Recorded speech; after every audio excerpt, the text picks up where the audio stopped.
Yo tout le monde, c'est Aurel. Aujourd'hui on se retrouve pour la review de l'épisode 18 de la saison 3 de Shingeki no Kyojin. Et j'ai envie de dire qui n'a pas eu des frissons dans cet épisode. On est encore dans la continuité des derniers qu'on a eu.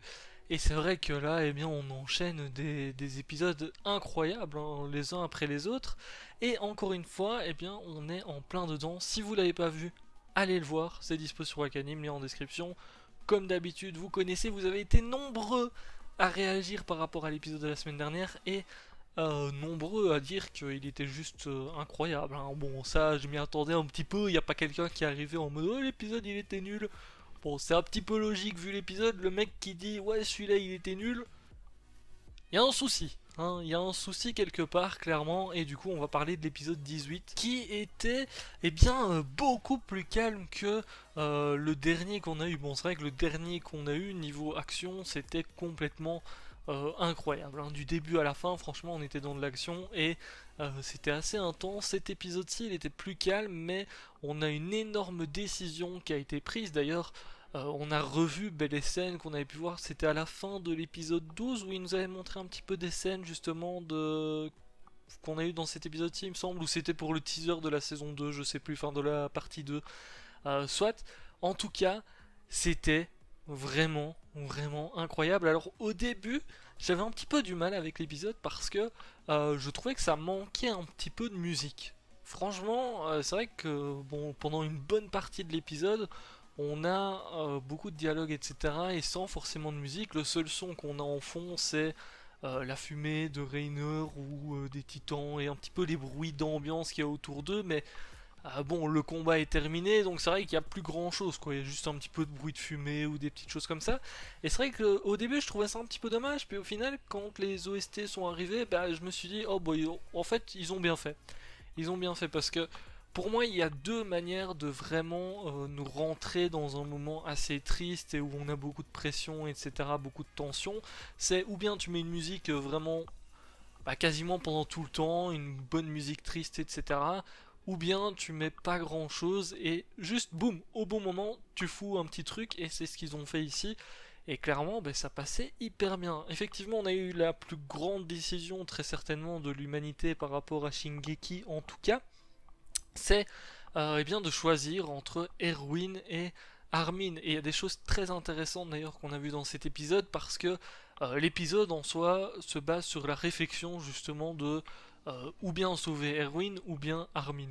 Bon, au début, on a un petit peu le titan bestial qui revient voir Eren, etc. Au final, il se barre. D'ailleurs, on a Reiner qui avait un message d'Ymir. Ça, c'est vrai qu'on n'a pas trop d'indications par rapport à ça, donc je me demande un petit peu ce que ça va être parce que Ymir a laissé apparemment un message pour Krista et ça peut être intéressant. Donc je souligne quand même qu'il y a eu ce message. Donc d'un autre côté, on a Hansi et tout le groupe qui attendait pour tuer Reiner de voir un petit peu ce qui se passe de l'autre côté. Et bon, c'est Mikasa qui a été voir. Au final, elle donne le signal comme quoi euh, Reiner peut être tué, sauf que Reiner est sauvé encore une fois par le titan bestial et le titan à quatre pattes qui avait des yeux tout rouges. Il faisait flipper dans cet épisode-ci, ce titan là, même s'il a une tête un petit peu de babouin, j'ai envie de dire. Donc au final, Reiner a été sauvé. Et bon, vu ce qu'on voit, il est vraiment. Enfin, il est vivant à 100% et il mourra pas de sitôt, à mon avis. Donc, on va le revoir encore un petit peu. Bon, je trouve ça dommage parce que Reiner, c'est un personnage que j'aime pas trop. Il a vraiment un côté fils de pute, hein. On va pas se mentir. Et du coup, c'est vrai que des personnes comme ça, personnellement, je les aime pas trop. Donc, bon, vous savez, avec les coups qu'il a fait à Marco et tout le tralala là, c'est vrai que qui l'aime bien vraiment, je sais pas. Peut-être certains d'entre vous, donc n'hésitez pas à dire si vous kiffez Rainer ou pas. Et du coup, de l'autre côté, on a Levi qui revient et bon, tout le monde sait que Levi est là, la petite seringue pour pouvoir transformer quelqu'un en titan. Et justement, c'est une seringue qui peut être utilisée pour sauver quelqu'un qui est vraiment au bord de la mort, tout simplement. En tout cas, il faut que la personne respire encore. Donc au début, on a Eren qui lui demande un petit peu ouais vas-y donne-moi la seringue à Armin, t'as Armin qui a carbonisé avec ce qui s'est passé la dernière fois. D'ailleurs beaucoup étaient là en mode ouais Armin trop fort et tout. Je suis d'accord avec vous que dans le dernier épisode il était plutôt cool Armin. Même si globalement je l'aime pas. Donc voilà. C'est un petit peu. C'est un des persos franchement que j'aime pas du tout dans l'attaque des titans. Maintenant, c'est vrai que par rapport à son évolution, bah, c'est de mieux en mieux, mais bon. Hein. Voilà. Et du coup, bah, Levi au départ il est prêt à donner la seringue, hein, c'est un petit peu logique. Bon, il y a Armin qui est en train de mourir et il sait bien les compétences d'Armin, sauf que on a un soldat, je sais plus son nom, qui ramène Erwin qui lui aussi est toujours en train de respirer. Et là on a une confrontation qui commence entre Eren et Levi, et on a Mikasa qui saute carrément à un moment donné sur Levi parce que bon ils sont... En fait Eren et Mikasa sont à ce moment-là aveuglés un petit peu par le fait de sauver Armin, tout simplement. C'est vrai que au début, quand ils commencent à se débattre contre Levi, bah, ils sont plutôt en mode c'est notre pote, on veut le sauver, quoi. C'est pas du tout en mode non, c'est un espoir pour l'humanité. À partir d'un certain moment, oui, on a Eren qui donne bien un petit peu tous les avantages que peut donner Armin si effectivement il est vivant. Après, on a du coup deux camps qui se créent parce qu'on a Levi ainsi que le soldat random, je sais plus son nom, qui sont pour donner la seringue à Erwin, et on a bah, du coup Eren et Mikasa qui sont pour sauver Armin. Alors c'était très intéressant parce qu'en fait Armin et Erwin sont deux personnages qui sont bon, très intelligents, etc. On l'a vu, hein, Erwin il sait vraiment faire des stratégies, etc. en combat. Au niveau de Armin, bah, pareil. En soi, il a des bonnes idées, ça s'est vu d'ailleurs, il y a même Eren qui fait une petite synthèse de bonnes idées qu'a eu Armin, et c'est vrai que bah, quand tu les vois tous les deux comme ça, on peut se dire que bah, l'un ou l'autre qui soit sauvé, ils serviront dans tous les cas. Sauf qu'il y a un truc que Armin n'a pas et que Erwin lui a, c'est la prestance, c'est la confiance du bataillon. Et c'est vrai que bah, personnellement, si j'avais dû prendre une décision entre les deux, j'aurais aussi été un petit peu comme Levi, un petit peu plus en mode on va sauver Erwin parce que lui, bah, c'est vrai que il représente le bataillon, et le bataillon bah, va avoir du mal derrière. Et puis même les gens en général connaissent Erwin, et du coup c'est vrai que s'il est plus là, bah, il y a certains soldats qui vont pas forcément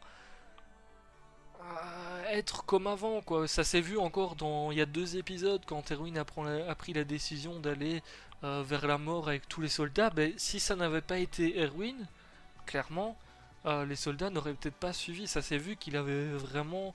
c'est un commandant, quoi. C'est un capitaine, c'est un petit peu le chef du bataillon, et ça s'est vu. Donc c'est vrai que ce côté-là, ben, Armin ne l'a pas, et Armin... je vous l'ai déjà dit, mais quand il doit prendre des décisions et tout, malheureusement, parfois il a peur. Ça s'est vu dans les derniers épisodes parce qu'il donnait, enfin, il a dit à Jean de s'occuper un petit peu de trouver une solution. Mais bon, au final, c'est quand même Armin qui a trouvé quelque chose contre le Titan colossal. Mais voilà, euh, il manque un petit truc à Armin, et c'est justement le fait d'être beaucoup plus confiant et pouvoir aussi montrer aux autres qu'il est là, et s'il est là, bah tout se passera bien, et qu'il a autre chose que juste des bonnes idées en fait. Parce que Armin, bon, jusqu'ici, personnellement, je trouve que c'est le genre de personnage qui a de très bonnes idées, mais très souvent il a peur, ou ouais, il ose pas trop agir, ou des petites choses comme ça, et il abandonne un petit peu trop vite à mon goût. Donc, c'est vrai que si on doit. Enfin, si j'avais dû prendre une décision entre les deux, moi j'aurais sauvé Erwin. Après, c'est vrai qu'Armin a un autre truc quand même, hein, en plus qu'Erwin, et d'ailleurs c'est ce qui est montré à la fin de l'épisode en soi pour prendre la décision, c'est que Armin a encore un rêve, il a encore de l'espoir. C'est Eren d'ailleurs qui fait penser à ça. Et c'est vrai que en fait, pour continuer à avancer dans un monde qui est aussi mais dans la merde, hein, c'est un enfer, hein, le monde de Shingeki. Donc il faut quelqu'un justement qui ait un but, un objectif, un rêve à accomplir, et qui est prêt à avancer jusqu'au bout. Et c'est vrai qu'Erwin, bah, à ce niveau-là, il voulait aller voir ce qu'il y avait dans la cave, sauf que derrière, une fois qu'il... Enfin, s'il avait pu voir cette cave, bah, derrière, il n'y avait plus rien, quoi. Il avait plus d'objectif, plus de but, plus de rêve, donc il aurait été moins efficace qu'Armin. Alors que Armin, son but, c'est d'aller voir la mer, et... Enfin, l'océan, et à ce niveau-là, bah, son rêve, il va durer encore quelques temps, à mon avis. hein, clairement. Je sais pas si dans le manga à un moment donné ils arrivent à réviser jusqu'à l'océan, etc. Mais en tout cas, entre les deux, si on doit choisir le rêve des deux et l'objectif des deux, ben Armin effectivement va rester plus longtemps avec un rêve ou un objectif. Donc au final, eh bien Levi décide de sauver Armin un petit peu avec tout ça. Et puis bon, en soi c'est logique, hein, nous on s'en doutait, hein, franchement. Qui a douté qu'Armin allait être sauvé sachant que c'est un des persos principaux? J'aurais trouvé ça beaucoup plus étonnant de voir Erwin vivant, enfin de voir que c'est Erwin.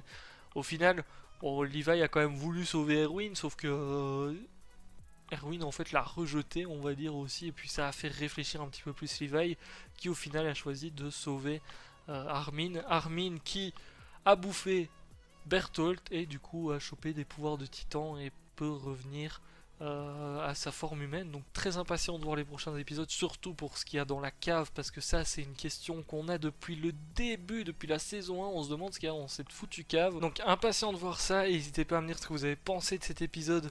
En tout cas, je vous retrouve la semaine prochaine pour la review du prochain, et j'espère qu'on va voir directement ce qu'il y a dans cette cave quand même.